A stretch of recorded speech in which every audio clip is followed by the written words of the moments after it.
Hello बच्चों, आइए इस प्रश्न को देखते हैं। निम्न में से सही कथन चुनें। विकल्प ए, केवल जंतुओं में एक लिंगाश्रयी जीव पाए जाते हैं। विकल्प बी, केवल पौधों में एक लिंगाश्रयी जीव पाए जाते हैं। विकल्प सी, पौधों व जंतुओं दोनों में एक लिंगाश्रयी जीव पाए जाते हैं। या विकल्प डी, केवल वर्टिब्रेट्स में एक लिंगाश्रयी जीव पाए जाते हैं। इस प्रश्न की जो मुख्य अवधारणा वह है एक लिंगाश्रयी जीव। एक लिंगाश्रयी जीव, इन्हें डायोशियस जीव भी कहा जाता है। एक लिंगाश्रयी जीव, एक लिंगाश्रयी जीव जो होते हैं वे ऐसे जीव होते हैं, ये ऐसे जीव हैं जिनमें नर व मादा भाग नर व मादा भाग अलग अलग जीव में उपस्थित रहते हैं।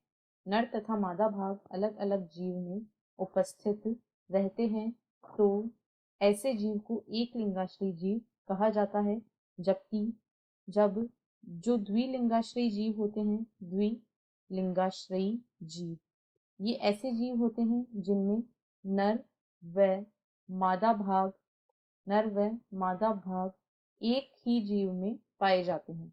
नर और मादा दोनों के ही भाग जो होते हैं वे एक ही जीव में जब पाए जाते हैं, तो ऐसे जीवों को द्विलिंगाश्रयी जीव कहा जाता है।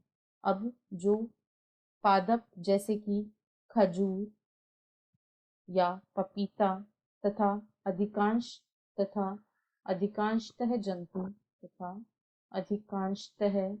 जंतु जो होते हैं वे एक लिंगाश्रयी होते हैं।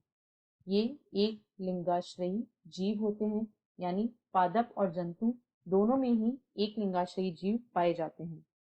अब यदि विकल्पों को देखें तो विकल्प ए में कहा गया है केवल जंतुओं में एक लिंगाश्रयी जीव पाए जाते हैं, यह गलत है। बी में कहा गया है केवल पौधों में एक लिंगाश्रयी जीव पाए जाते हैं, यह भी गलत है। सी में कहा गया है पौधों व जंतुओं दोनों में एक लिंगाश्रयी जीव पाए जाते हैं, यह बिल्कुल सही है। और डी में कहा गया है केवल वर्टिब्रेट्स में एक लिंगाश्रयी जीव पाए जाते हैं, तो ऐसा नहीं है। सभी जंतुओं में एक लिंगाश्रयी जीव पाए जाते हैं, साथ ही साथ पादपों में भी एक लिंगाश्रयी जीव पाए जाते हैं। अतः विकल्प सी इस प्रश्न का सही उत्तर है। आशा है आपको प्रश्न समझ आया होगा। धन्यवाद।